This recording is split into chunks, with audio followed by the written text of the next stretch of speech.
পিতামাতার সাথে চোখ রাঙিয়ে বা উচ্চস্বরে কথা বলা হারাম। পৃথিবীতে সমস্ত মানুষের সাথে যদি আপনি খারাপ আচরণ করেন, সমস্ত মানুষের সাথে আপনি দুর্ব্যবহার করেন, তাতে এত গুনাহ হবে না। বাবা মার সাথে একটু জোরে কথা বললেন, চোখ রাঙালেন, শক্ত কথা বললেন, তাতে যে গুনাহটা হবে।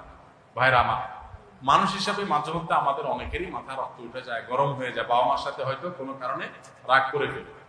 খবরদার, মাথাটা যখনই ঠান্ডা হবে দেরি করবেন না, সাথে সাথে বউ ছেলে মেয়ের সাথে যদি সামনে যদি জোরে কথা বলে থাকেন, তাদের সামনে আবার মাপ চেয়ে নেবেন সাথে সাথে।